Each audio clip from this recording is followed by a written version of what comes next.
Right now, it is time to bring in Jim Lynch. It's time for Cover Your Assets. Jim is an independent voice on Wall Street, the economy, politics, sports. He brings well over 40 years of experience to those subjects and more. And Jim, I don't know about to you, but to me, it feels like Christmas Eve. Yes, it does. Yes, it does. I'll be honest with you. Inauguration Day, when presidents are reelected and inaugurated, not so much. But I do have to tell you, I love the pomp and circumstance that this country puts into the peaceful transition of power. When a new president is elected, whether I voted for them or not, I do like to watch the inauguration day. It is as vital and as unbelievable to see every 4 years or 8 years, as it is if you go take a look at the Constitution or the Liberty Bell or any of the monuments in Washington, D.C. To me, it's just an incredible day, Inauguration Day. Very, very well said. And anyone who has any sense of the world has got to be touched by such an event, where men in this country, men and women in this country, basically come together and say, we have a new leader, and we're going to step up, and we're going to do it. And that will be tomorrow, I think, very, very much the theme, more than ever, since Mr. Biden has accepted the challenge of the pandemic, the economy, and unfortunately, some of the underlying problems that I've listed for hundreds of years, namely racism and separatism. And but, as I've said on this show very frequently, off and on, this country has dealt with so much, has come back so many times, which is why you and I are both thrilled when there is a passage of power to recognize that this country goes on. Well, it's always gone on positively. What's so incredible about Inauguration Day, especially when it's a change of administrations? Okay, like I said, it's nice pomp and circumstances when a president gets reelected. Don't get me wrong, but especially when a change of administrations, because folks, the change of administrations to run this country is unlike anything else. One day, the president of the United States is out of the White House within 18 hours. Everything happens so quickly.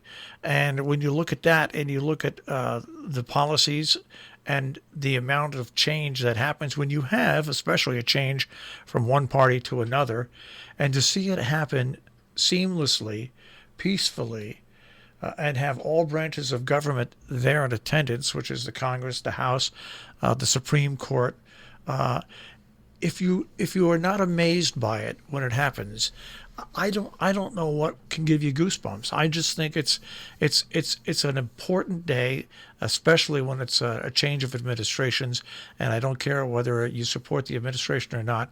It's still an unbelievable sight to see how power can be transferred peacefully, and the country moves on. It's to me, like I said, it's just an amazing day. And yes, some people, I do watch it. I watch the speech when I go home tomorrow. I will watch his speech. I will watch whatever they do, the inaugural parade if they have it or anything. I'll watch whatever's there simply because it is at the heart of what makes our country beat. There's no question that the passage from one party to another is the most significant aspect of it. As you were speaking, I reflected on the age-old tradition, which is not apparently going to happen this year, where the president basically comes and picks up the other president or the new president, and they drive to the Capitol. I mean, you see visibly two different leaders representing various and sundry views, many of which are different, but coming forward in an act of fellowship that I did the best I could. Now I'm going to pass the mantle on to you, and I'm wishing you the best that you can possibly do for the country. Over the last several weeks, there have been a number of times when I've seen videos of the past where the presidents have acknowledged that they've been voted out and someone's been voted in. And every time, it's always been the same.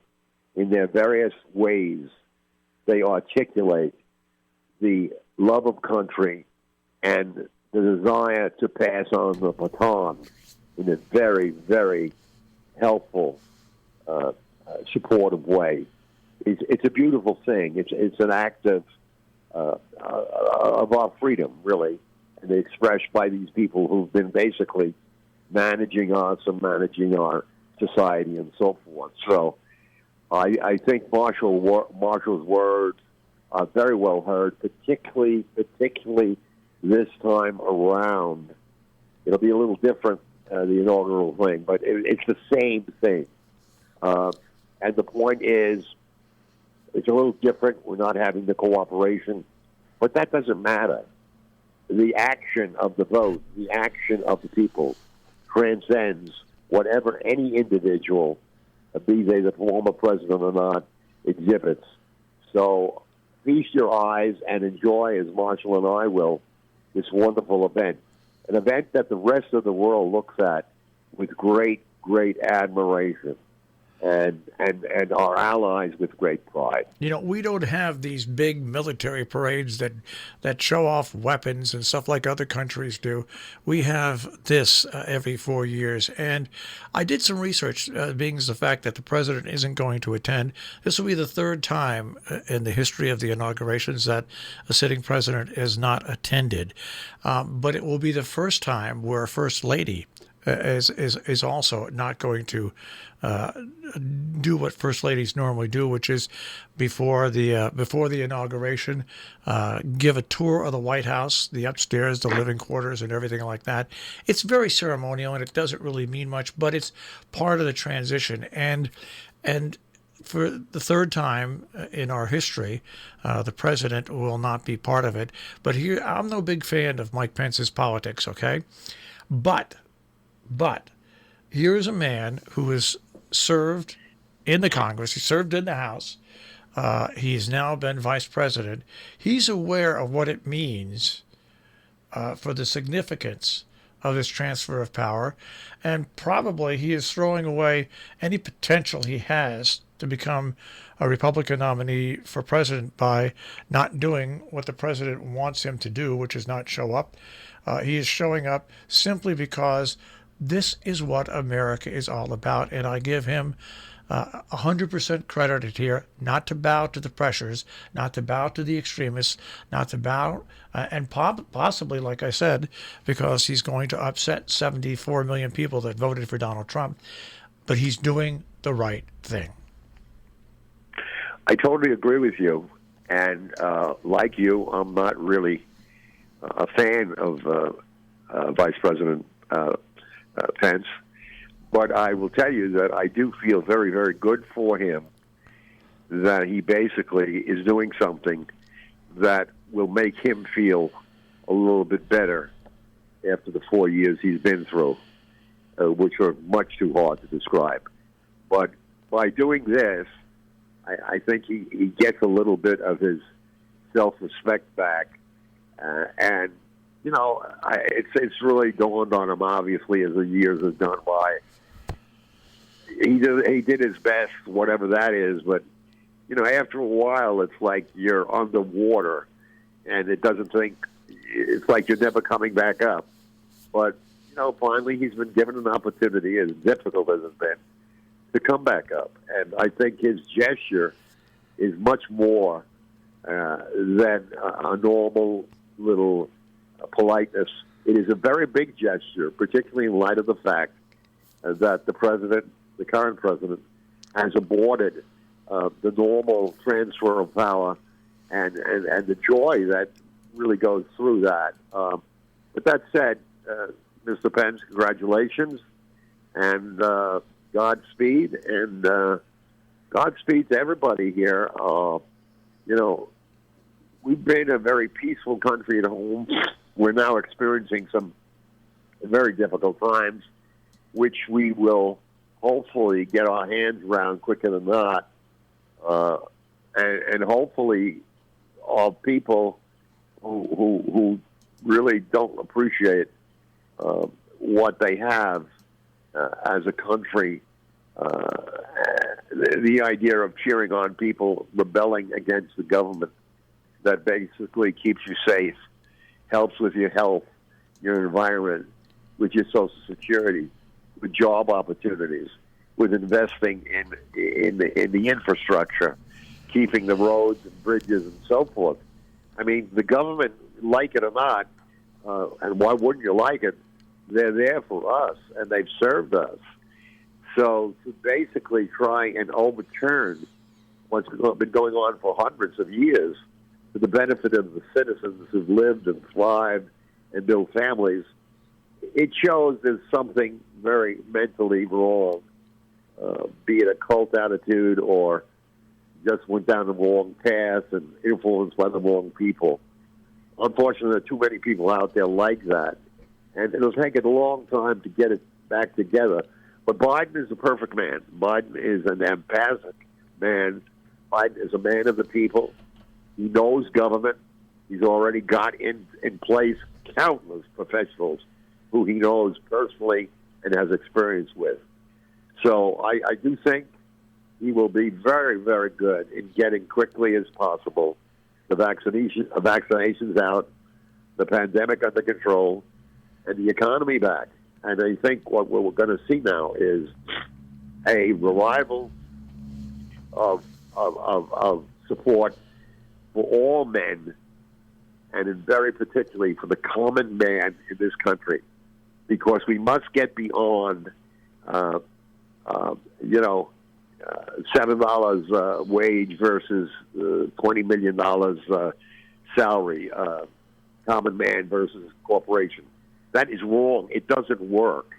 It doesn't work. And it gives way to people who want to cause revolt, opportunities to grab onto that inequality. We are equal as people. It says so in the Constitution. And more, this government has got to get back to where we were when we first started. You know, the early presidents like Washington, George Washington, he didn't want to serve again. He felt he did his duty to his country, and he went to his farm, and he didn't try and make a lot of hay, no pun intended, out of that. We have a history, and I just touched on a point that every time I think it just keeps coming back, the lack of good education across the board in our country. And it's not math and science and computer technology. It's the history of this country. And then you superimpose that on the history of the world, the Greek culture, the Roman culture, Europe, etc. We've got to please educate your kids if they're coming up. History. I remember when I first heard years and years ago, well, the civics course is being eliminated in many public schools. Folks, this is who we are. We are civics. Be grateful for what you have. My God in heaven, if you look at the BBC broadcast and see these places throughout the world that are striving to just feed themselves and get clean water. Gratitude is very, very important to the well-being of a human being and the well-being of a country. And I just humbly ask that you get out there and give it more a try in terms of understanding what you have. Period. You know, it's interesting. We talk about the inauguration, and I'm going to go back to Mike Pence for a second. Just to put yourself in the position of Mike Pence, where he was with his wife and his family, and they were in this family when they were doing this count, the tally of the Electoral College. All of a sudden, Mike Pence, the vice president, has to be rushed out only missing the protesters by about a minute. He and his wife and family have to be sheltered in place and then secretly taken out of the Capitol. Then this man comes back 8 hours later, does his constitutional duty, and then after that withstands a lot of pressure, hang Mike Pence and all this other thing, and says he will show up at the inauguration. Put yourself in his place, folks. Are you the type of person that would do that or not? And if you follow politics and you're interested in politics, and you know the political systems and the way this country operates, you put country above yourself, and fewer and fewer times we are seeing this now in the elections with people that are elected into the Congress, into the House. Fewer and fewer of these people put country above themselves. Unfortunately, people get into politics to put themselves above country and make money. Remember, Jim? Well, you can't remember because you got more than 40 years of experience. But back in the beginning, it was farmers, it was business people. They would go to Washington, they would serve 2 years, they would serve 4 years. Then they'd come back home and rely on somebody else to do the same thing.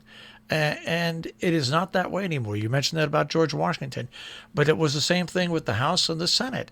These people would not serve 16, 20, 30 years. They would do 2 years, 4 years, some maybe 6 years, and then they'd go back home to become farmers and citizens again. And that's, I think, the type of government that we really, really want to get back to, where it's almost like going in the military. You're going to serve your country for 2 years or 4 years and then come back home and let the next generation serve the country. I'm so delighted that you brought this fact up, because in my mind, as I was listening to you, this is why our country has really stayed together for so long, basically dealing with periods of difficulty, but that was the way we began. We began as a together country. I'm going to serve in the House and the Senate.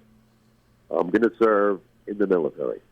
Then I'm coming home, and I'm going to imbue you folks with the knowledge and information I have, and I'm going to want you to know that I will be available to speak to you, because you should be confident in me, because I have served us in this country. I guess maybe the next step is term limits. It's too much to take on right now. But, Marshall, your point is an incredible point in terms of how this country prospered.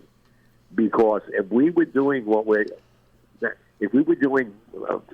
years ago, what we're doing now, or have been doing now, and basically getting into office to make a lot of money and to further our careers, we would have never gotten to where we are now. We basically would have killed ourselves trying in all of these mechanizations. That said, Pence, and you said it well, and things have been so all over the board. Pence stood up, showed he had grit.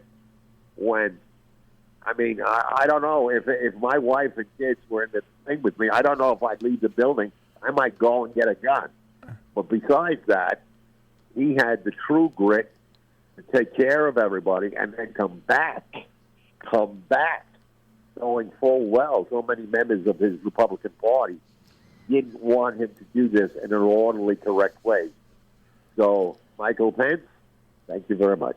It's what we're talking about this morning with the inauguration and with the way it's all part of the American experiment of democracy. And I think when you add this all together, the transfer of power, how really the election of the House and the Senate, common people coming from their jobs and running to serve their country, not themselves, and then going back and sharing the knowledge and having other people move on.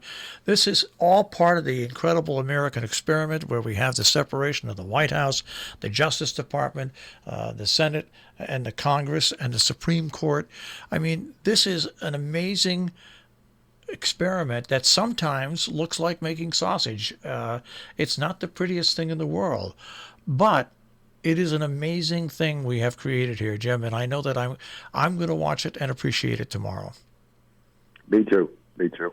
I just want to express my gratitude to God for having gifted me with coming into this country. It's been a marvelous, marvelous life. Very up and down, but very, very marvelous. So I'm very grateful for that. And as we go forward, I'm very grateful for the Bidens of the world who stepped up and are in service now. I'm certain if we just get a spirit of cooperation, we're going to get through this. We'll be a hell of a lot better off.